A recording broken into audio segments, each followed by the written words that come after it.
I've been playing Stringer since the Splatoon 3 Splash Score premiere. With 2 5 stars and on my way to a third, I figure I might as well teach everyone how to use this weapon, as there's a surprising amount of complexity behind this.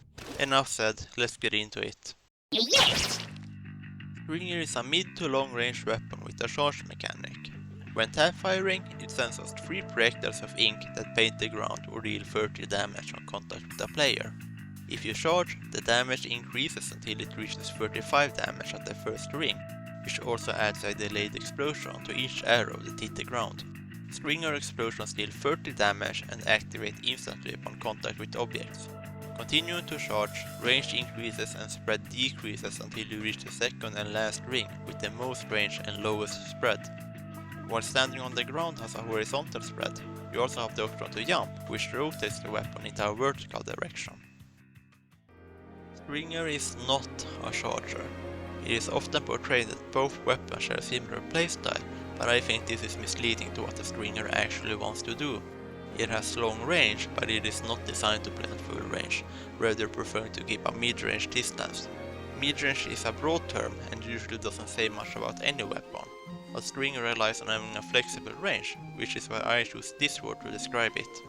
Stringers can snipe, but are less reliable at doing so at long range, due to having multiple and slower projectiles that all need to strike their target. It should not be your go-to strategy, but can be an effective tool to pick off easy targets. What you instead want to look for are opportunities to arc explosions behind cover that weaken enemies in hiding, and force them into the sightline of your allies. You might also look to play defensive by denying enemies a path forward, or dealing ship damage that give teammates an advantage in fights.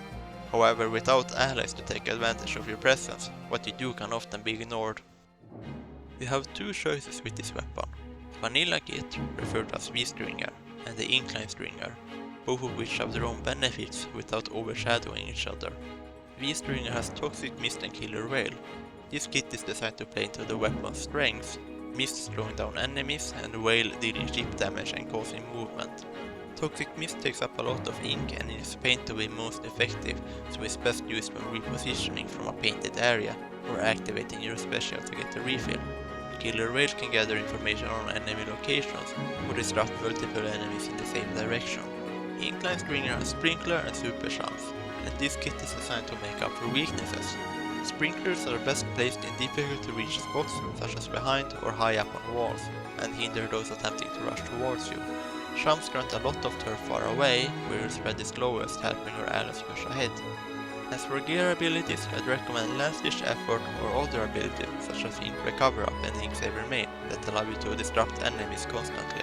Special Charge Up and Special Power Up to be more active, Run Speed to move faster while charging, as well as a small amount of Quick Super Jump, Ink Resistance, Bomb Defense and Swim Speed can go a long way in matches.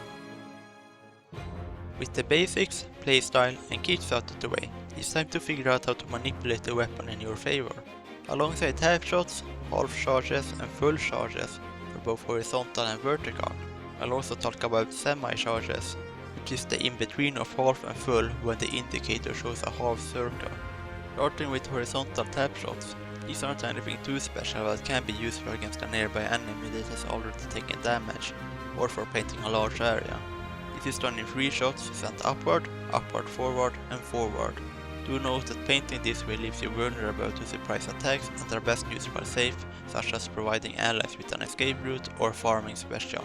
Horizontal half charges are spammable and have the largest spread of explosives, therefore your best option against a large crowd of enemies.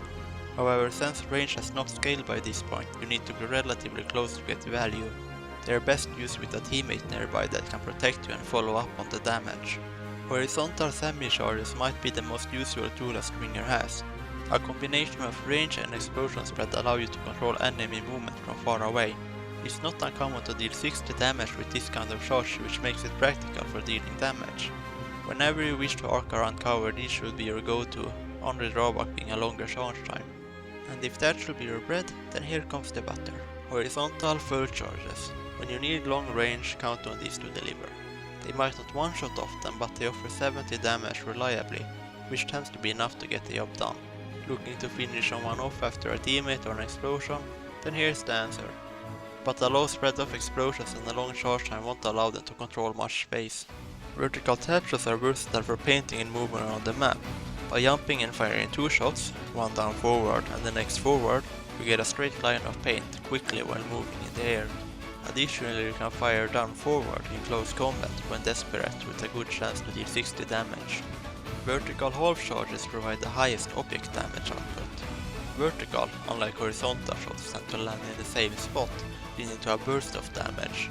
And as mentioned earlier, explosions trigger on contact with the objects, which also take damage from their direct hits, causing 195 damage to occur. To give a few examples of what you can break: Big Bubbler in 4 shots, Greymaker Barrier in 3 shots, and Crab Tank in 2 shots. Although useful, it can be niche. Vertical semi-charges might be the most difficult, but the reward is worth it. They have long range and deal large bursts of damage, most effective against enemy backline. Might even be fatal in some cases. You can also fire at a slightly downward angle to spread them out straight at longer range, which denies enemies direct approaches, particularly in corridors, but this is not possible to achieve from a low ground position. Vertical full charges are highly overrated. This is the only charge that does not play into ship damage, so does not pair with your other tools. Use sparingly to get a pick on targets walking, especially on grades and uninkable surfaces, or super jumping back in.